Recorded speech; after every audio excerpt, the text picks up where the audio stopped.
Oke, Bang Kamarudin sebagai praktisi hukum, pakar hukum, ini gimana melihat kasus Vina ini?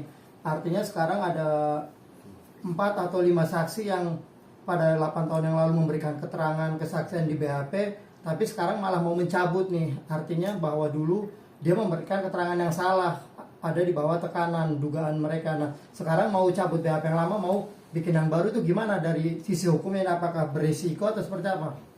Ya jelas berisiko, karena 8 tahun lalu dia mengatakan misalnya A, kompak menyatakan A, tetapi sesungguhnya adalah B. Maka ketika dia memberikan yang benar adalah B, maka itu memberi keterangan palsu. Dia akan dijerat 7 tahun sampai 9 tahun. Mereka 8 orang kan terpidana. 8 orang terpidana itu kan dipisah mungkin ya. Saya nggak tahu bagaimana teknisnya di PN Cirebon ya. Ketika terdakwa 1 diperhadapkan ke persidangan, maka terdakwa 2, 3, 4, 5, 6, sampai 8 itu adalah saksi, ditambahkan saksi yang dari luar. Nah, maka dikatakan terdakwanya membunuh, maka pengadilan juga menganggap membunuh, hakim juga menyatakan pembunuh, dan sudah terpidana. 8 orang itu sudah inkrah gitu loh. Jadi kalau seseorang sekarang ini memberi keterangan yang lain daripada yang dulu itu di antara saksi itu, maka saksi itu bisa dijerat dengan pasal 242, memberi keterangan palsu di bawah sumpah gitu. Itu ancamannya 7 tahun sampai 9 tahun. Bang, meskipun dengan dalih atau ini dugaan mereka pada saat memberikan keterangan kesaksian itu dulu ada tekanan atau intimidasi. Iya, intimidasi. Oke, katakan mereka itu katakan dulu dipukuli, dianiaya. Itu kan di polisi. Ketika di pengadilan kan mereka bebas, bebas memberi keterangan. Bolkornya juga dilepas. Bebas memberi keterangan. Apakah hakim memukuli mereka? Tidak dipukuli kan sama hakim kan? Pengacaranya juga. Di situ kan jaksa, pengacara, hakim. Siapa yang memukuli mereka? Jadi tidak bisa dikatakan diintimidasi. Orang pengacaranya ada kok, hakim ada kok. Jadi siapa yang memukuli? Jadi menurut saya itu membahayakan bagi mereka. Oke, artinya saksi ini akan berbahaya. Apa polisi langsung memproses atau harus ada yang melaporkan dulu nih dengan laporan? Itu laporan itu polisi bisa memproses. Polisi bisa menggunakan laporan model A, menemukan tindak pidana. Karena mereka memberi keterangan A, maka divonis jadi A. Sekarang jadi B. Kalau begitu model penegakan hukum berarti sesatlah semua. Polisi, jaksa, hakim, dan pengacaranya. Ya kan? Baik, kalau bikin BAP baru berarti bisa diterima Bang, atau dipertimbangkan dulu Bang BAP baru dari 8 saksi. Tetap diterima, tetapi mereka berisiko. Katakanlah dibebaskan mereka, tetapi itu berisiko lagi, itu diproses oleh polisi.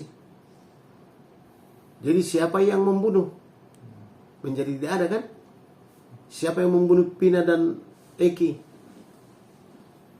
menjadi tidak ada. Oke.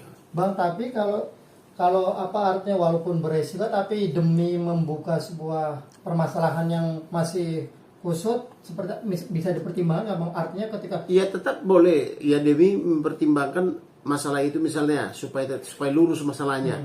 Oke, mereka bikinlah keterangan yang benar misalnya. Tetapi mereka tidak bisa lepas dari pasal 242. Berarti mereka memberi keterangan palsu bahwa sumpah. Kapan memberi keterangan?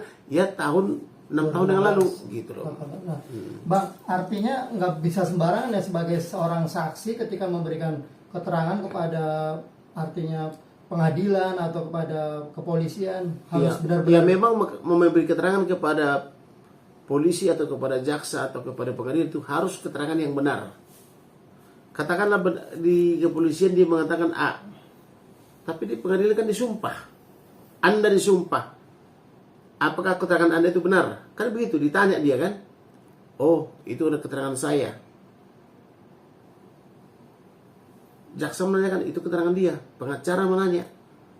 Hakim tanya. Jadi keterangan yang benar ada yang di pengadilan itu. Nah kalau yang di pengadilan itu pun dibilang menjadi tidak benar, ya itu manusia apa yang dihadapi oleh hakim itu kan gitu.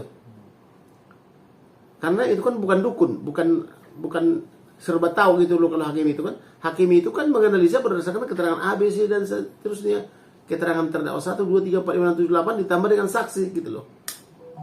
Bang, sebenarnya yang harus bersalah itu si saksi yang memberikan keterangan palsu atau orang yang diduga mengintimidasi saksi ini? Katakanlah diintimidasi di kepolisian. Kalau benar ya, katanya kan ada setrum, ada dipukuli, tidak dikasih makan katanya gitu. Oke,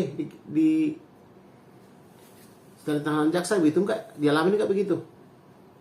Setelah dari tangan hakim begitu enggak? Kan di depan hakim kan bebas. Anda bebas di sini memberi keterangan kan gitu. Borgol pun tidak dipakai. Kenapa dia berbohong juga? Kalau dia memberi keterangan bohong yang di kepolisian, yang di kejaksaan, kenapa berbohong di depan hakim? Nah, gitu loh.